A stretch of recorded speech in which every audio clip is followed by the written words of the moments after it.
አንድ ጥያቄ ልጠይቃችሁ። የቆምንባትን ምድር እየቆፈርን ወደ ታችኛው የምድራችን ክፍል ብንጓዝ ምን የምናገኝ ይመስላችኋል? ወይም ደግሞ ምን ሊፈጠር ይችላል ብላችሁ አስባችሁ ታውቃላችሁ? እኔ ሕፃን እያለሁ በተለይ ስለ እንደዚህ አይነት ነገር በጣም አስብ ነበር። ዛሬ የሚገርም ታሪክ ላካፍላችሁ ነው።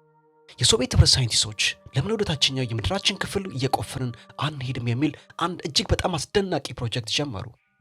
ከፍተኛ ገንዘብ ተመድቦላቸው በርካታ ሳይንቲስቶች፣ መሐንዲሶች፣ ሌሎችም ሰዎች ቁፋሮን ጀመሩ። አሁን የምታዩትን ይህን እጅግ በጣም አስገራሚ ብረት፣ ይህንን አስፈሪና ግዙፍ ጉድጓድ የዘጉበት መክደኛ ነው። ከታች በጣም ከባድ ሙቀትና ሌላ ያልታሰበ እንግዳ ነገር ወደ ላይ እንዳይመጣ የዘጉበት በር ነው። ከብዙ ዓመታትና ድካምና ቁፋሮ በኋላ አሁን የምታዩትን ትልቅ ጉድጓድ መቆፈር ችለዋል። በጣም የሚያስፈራ እንደሆነ ይነገራል። ምክንያቱም የዚህ ጉድጓድ ጥልቀት በዓለማችን ላይ ከሚገኘው በጣም ጥልቁና አስፈሪው ማሪያና ትሬንች ተብሎ ከሚጠራው የውቅያኖስ ክፍል ጥልቀት በጣም በእጅጉ ይበልጣል። ከኤቨረስት ተራራ ቁመትን በላይ የሆነ ጥልቀት አለው ተብሎ ይታሰባል።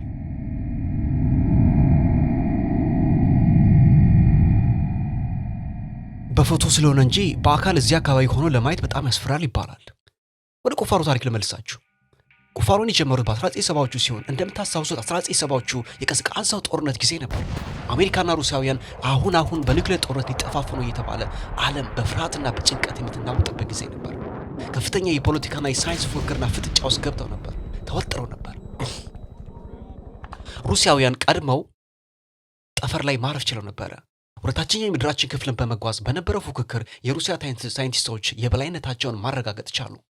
በሚገርም ሁኔታ አሜሪካውያን 600 ጫማ ብቻ ቆፍረው በቁፋሮ ተስፋ በመቁረጥ ቁፋራቸውን ለማቆም ተገደዱ። ምክንያቱም የገንዘብ ድጋፍ በወቅቱ ተቋርጦባቸው ነበር። ነገር ግን የሶቪየት ህብረት ሳይንቲስቶችና የቁፋሮ ቡድን ለማመን በሚከብድ ደረጃ ከ1970 ጀምሮ ለ20 ድፍን ዓመታት ቁፋሮውን ቀጠሉበት።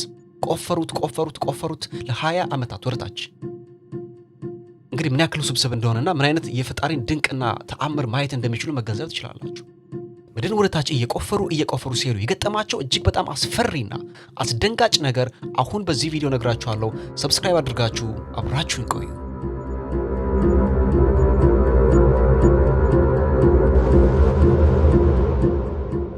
መቆፈር እንደጀመሩ የምድራችን የላይኛው ንጣፍ ወይም ደግሞ የቆምንባት ቅርፊት ክረስት ከ1/3 ያህል ዘልቀው ከገቡ በኋላ ግን ለማቆም ተገደዱ። ይህ የምድርን ንጣፍ እንጂ የምድራችን አጠቃላይ ግዝፈት 1/3 ማለት አይደለም። ቢሆንም ግን 1/3 ማለት ራሱ ቀላል እንዳይመስላችሁ፣ በጣም ትልቅ ነው። ምክንያቱም የቆምንባት የምድራችን ክፍል እጅግ በጣም ግዙፍ ነች። ወደ ኪሎ ሜትር ሲቀየር ወደ 12.2 ኪሎ ሜትር ያክል ወደ ታችኛው የምድራችን ክፍል ቆፍሯል ማለት ነው። 12.2 ኪሎ ሜትር ምን ያክል ሩቅ እንደሆነ ግን አስቡት። ነገር ግን ከምድራችን ግዝፈት ጋር ሲነጻጸር ሙሉን ቀርቶ የምድራችን እምብርት እንኳን ለመድረስ ገና 0.2 በመቶ ብቻ ነበር ዳዴ ብለው የቆፈሩት። አሁን እዚህ ጋር ትልቅ ጥያቄ ይነሳል። ከዚህ ጥልቀት በላይ ማንም ከዚያ በታች አልፎ የቆፈረ የለም። ግን ሳይንቲስቶች ከዚያ ወደታች አልፈን እየቆፈርን ብንሄድ ምን ሊፈጠር ይችላል የሚል አንድ ወሳኝ ጥያቄ ያነሱ።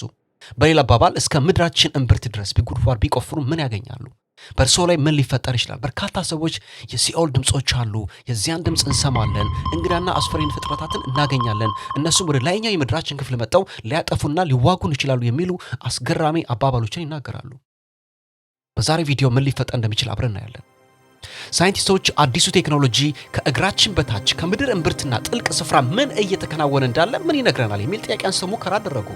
ውስጡ ምን እንዳለ እስኪ አብረን እንመልከታሉ። ወደ ምድር እምብርት ማንም የሰው ልጅ ደርሶበት የሚያውቅ ቦታ ገና እየወረድን ነው። በጣም አስደናቂ የፈጣሪ ስራ። ወደ ምድራችን እምብርት ስንጠጋ ሙቀቱና ግፊቱ እጅግ በጣም ከፍተኛና ለአእምሯችን የሚከብድ ነው። ምናልባትም እንደሚባለው የሲኦል ምሳሌ የሲኦል ደጆች ሊሆኑ ይችላሉ። መቆፈር ልንጀምር ምን ይከሰታል የሚለውን ለመረዳት ወደ ውጭ ወጠን መቆፈር ጀመርን ብለን እናስብ። መጀመሪያ ወደ 50 ሜትር ጥልቀት ላይ ቀስ በቀስ የሙቀቱ መጠን እየጨመረ እንደሆነ ይሰማናል። በነገራችን ላይ በምድራችን ንጣፍ ውስጥ ወደ ታችኛው የምድራችን ክፍል በሄዳችሁ ቁጥር በእያንዳንዱ ኪሎ ሜትር ሙቀቱ በ25 ዲግሪ ሴልሺየስ እየጨመረ ይሄዳል። ይህ ማለት ከ1 ኪሎ ሜትር በኋላ በአማካኝ 40 ዲግሪ ሴልሺየስ ይደርሳል ማለት ነው። ሙቀቱን መቋቋም እጅግ በጣም ከባድ ነው የሚሆነው። ከ2 ኪሎ ሜትር በኋላ ግን መቋቋም የማትችሉት 60 ዲግሪ ሴልሺየስ ይደርሳል። ይህ ማለት ወዲያውኑ ትሞታላችሁ ማለት ነው። ከሶስተኛውና ከዚያ በላይ ግን እንደ ሻማ በቆማችሁበት ተቀልጣላችሁ። ከ40 ኪሎ ሜትር በኋላ ግን ብረትና ልዩ ልዩ ሌሎች ማዕድናት እንደ ውሃ የሚቀልጡበት እጅግ በጣም ከፍተኛ ሙቀት ያለበት አካባቢ ነው። እዚህ አካባቢ ምንም አይነት ጠጣር ነገር አይኖርም። ቁፋሮን እንቀጥል። አሁን ያለነው በምድራችን ንጣፍ ውስጥ ነው፣ በየብስ ላይ። ይህ ንጣፍ አብዛኛውን ጊዜ ከ40 ኪሎ ሜትር ያነሰ ጥልቀት አለው ተብሎ ይታሰባል። ይህም ከማራቶን ሩጫ ርዝመት ያነሰ ነው። የምድርን ቅርፊት እየቆፈርን ስናልፍ ምን የምናገኝ ይመስላችኋል? በአፈርና በጠንካራ አለቶች ውስጥ ውድ ማዕድናትና አስፈሪ የሆኑ ቅሪተ አካላት የተሞላና የተሸፈነ ነው። እየጠለቅን ስንሄድ ግን አንድ አስደናቂ ነገሮችን ማየት እንጀምራለን። ሰዎች የገነቧቸውን አስደናቂ ጥልቅ ነገሮች ማየት እንጀምራለን። ለምሳሌ የጨለማ ቁስ ዳርክ ማተርና የኒውትሮን ፊዚክስ ምርምር የሚያደርጉት የካሚዮካና የሳንፎርድ የምርምር ላቦራቶሪዎች ወይም ደግሞ የቻይና እጅግ በጣም ጥልቅ የሆነ የኒውክሌር እዝ ባንከር ይገኙበታል። እስካሁን የተገኘው ጥልቅ ዋሻና ጥልቅ የማዕድን ማውጫዎችም እዚህ ይገኛሉ። እስኪ ስለ እነዚህ አስደናቂ ጥቂት ነገሮች ልበላችሁና ወደ ቀጣዩ ቁፋሮ ታሪክ እንመለሳለን። መሐንዲሶች አዲስ ቀጥ ያለ ቀዳዳ ከመቆፈር ይልቅ ሙዞሚ ማይን ተብሎ በሚጠራው የዚንክና የብር ማዕድን በሚወጣበት ቦታ ውስጥ ያሉ አግድም ዋሻዎችን ተጠቅመዋል። በአይኮኖ ተራራ ወይ ደግሞ ማውንት አይኮኖ ውስጥ 1000 ሜትር ጥልቀት ላይ አንድ ዋሻ ፈንድተው አዘጋጁ። በዚህ ተራራ ዋሻ ውስጥ ኒውትሮኖችን ለመያዝ በ50,000 ቶን እጅግ ንጹህ ውሃ በተሞላ ባለ 10 ፎቅ ህንፃ ቁመት ያለው ግዙፍ የውሃ ሲሊንደር ታንከር ገነቡ። ሌላኛው ደግሞ የሳንፎርድ ከመሬት በታች ምርምር ተቋም ነው። የደቡብ ዳኮታ ግዛትና የአሜሪካ ኤነርጂ መምሪያ ይህን ተቋም ከባሪክ ጎልድ ኮርፖሬሽን ተረክቦታል።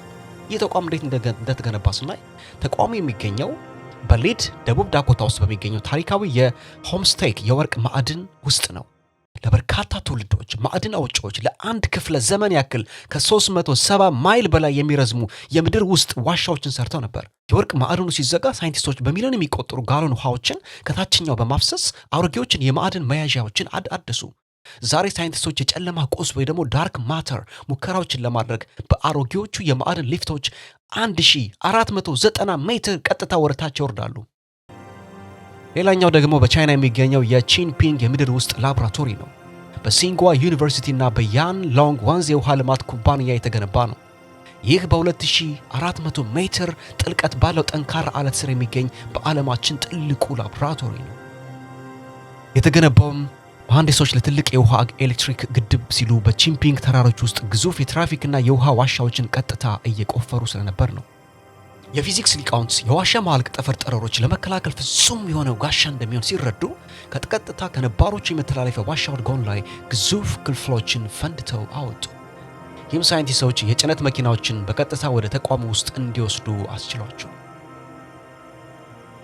በነገራችን ላይ ይህን ቁፋሮ የምናካሄደው ከሙቀት በሚጠብቀን መሳሪያ ውስጥ ሆነን እንጂ እንደ ጨው እንሟሟ ነበር። ምክንያቱም ወደ ጥልቀት በሄድን ቁጥር ሙቀቱና ግፊቱ እየጨመረ ይሄዳል። ነገር ግን ከዚህ በታች ቁፋሮ ለመቀጠል ማለትም እነዚህ ሰዎች የሰሯቸውን የምድር በታች ስልጣኔዎችን አልፈን ወደ ታችኛው የምድራችን ክፍል ለመሄድ ለማንኛውም ሙቀት ወይም ደግሞ ግፊት የማይበገር ምናባዊ የቁፋሮ ማሽን መልበስ ይኖርብናል። በመጨረሻም 12 ኪሎ ሜትር ርቀት ላይ የሩሲያ ሳይንቲስቶችና መሐንዲሶች የቆፈሩት ጥልቅ ቦታ ላይ እንደርሳለን። ይህ የኮላ ሱፐር ቦር ተብሎ ይጠራል። በነገራችን ላይ ሩሲያውያንም ይህን ቁፋሮ ያካሄዱት ሰዎች ወደ ታችኛው የምድራችን ክፍል ወርደው አይደለም። በአካል ወደዛ መውረድ የማይታሰብ ነገር ነው። መሳሪያው በርቀት ቁጥጥር እየተደረገበት ነበር። ራሱ መሳሪያው ነው እየቆፈረ ሄደው። በወቅቱ ሳይንቲስቶች ይህን ያክል ጥልቀት ለመድረስ በጠንካራና በጋለ ድንጋይ ውስጥ ሰርጎ መግባትና በዚህ ደግሞ ለማለፍ አዳዲስ አይነት መሳሪያዎችንና የቁፋሮ ዘዴዎችን መፍጠር ነበረባቸው። አንድ መሳሪያ መቆፈር ሲያቅተው ሌላ አይነት መሳሪያ እየፈጠሩ ምክንያቱም ብዙ የቁፋሮ መሳሪያዎች መቆፈር አቅቷቸው በጠንካራ ድንጋዮች ይሰበራሉ ወይም ደግሞ ከጥቅም ውጭ ይሆናሉ። ለዚያም ነበር 20 ድፍን ዓመታትን ቆፍረው 12.2 ኪሎ ሜትር ብቻ የቆፈሩት። በዚህ አስደናቂ ጉዞ ውስጥ ሳይንቲስቶች ያገኙት እና የደረሱበት ነገር እጅግ በጣም ይገርማል። ከብዙ ዓመታት በፊት ጀምሮ የነበሩ አዳዲስ ቅሪተ አካላትንና ፍጥረታትን አግኝተዋል። ግን ምን አይነት ፍጥረታትን ያገኙ ይመስላችኋል? እስከ መጨረሻው አብራችሁን ቆዩ፣ ሁሉንም ነግራችኋለሁ። በተጨማሪም ደግሞ ሳይንቲስቶች ቀደም ብለው ከገመቱት በላይ በጣም ጥልቅ የሆነ ውሃ እንዳለ ደርሰውበታል። ብዙ ጊዜ ውሃ እንዳለ በሳይንቲስቶች አይገመትም ነበር። ለ20 ዓመታት ሩሲያውያን ሲቆፍሩ በነገራችን ላይ 12.2 ኪሎ ሜትር ላይ ሲደርሱ ድንገት አይደለም በቃን ወይም ደግሞ ደግማቸው አይደለም ያቆሙት። ከአቅም በላይ የሆነ ፈተና ገጥማቸው ነበር ለማቆም የተገደዱት። በርካታ ምሁራን እንደሚያስቀምጡት ሩሲያውያን ከደረሱበት ከፍተኛ ጥልቀት በላይ ለመሄድ ደጋግመው ሞክረዋል። ነገር ግን በእያንዳንዱ ጊዜ የቆፈሩት አዲስ ጉድጓድ የመደርመስ ዝንባሌ ነበረው። በዚህ ምክንያት ወደ ታችኛው የምድራችን ክፍል መዝለቅ አልቻሉም ነበር። በርካታ ምሁራን ከዚህ ጥልቀት በታች ቁፋሮ ማለፍ በጣም ከባድ እንደሆነና ሩሲያውያን ሊደገም ወይ ደግሞ ሊበለጥ የማይችል ታላቅ የቁፋሮ ስኬትን ተጎናጽፈዋል ይላሉ። የሚገርመው ነገር ግን ይህ የሰው ልጅ የቆፈረው ጥልቅ ጉድጓድ ወደ ምድራችን እምብርት የሚወስደው መንገድ 0.2% ብቻ መሆኑ ነው። ይህም ማለት ፈጣሪ ምድርን ውብ አድርጎ በቃሉ ስንፋስ ሲፈጥራት እጅግ ግዙፍ እንደሆነችና የሰው ልጅም ምን ያክል ቢራቀቅ ከምድራችን የላይኛው ጫፍ እንኳን ማለፍ እንደተሳነው ነው። አሁን ወደ ምናባዊ ቁፋሯችን እንቀጥል። በጥልቀት እንሂድ። ከ30 እስከ 50 ኪሎ ሜትር ጥልቀት ላይ ቆፍረን የምድራችን የታችኛውን ክፍል ብንደርስ ምን የሚፈጠር ይመስላል ብላችሁ ታስባላችሁ? በሚያስደንቅ ጥበብ፣ በሚያስደንቅ የተፈጥሮ አሰራር በዙሪያችን ያለው አለት፣ ግዙፍ ድንጋዮችና ልዩ ልዩ አለቶች እንደተለኮሰ ሻማ እየቀለጠና ወደ ፈሳሽነት እየተቀየረ መሆኑን እናስተውላለን።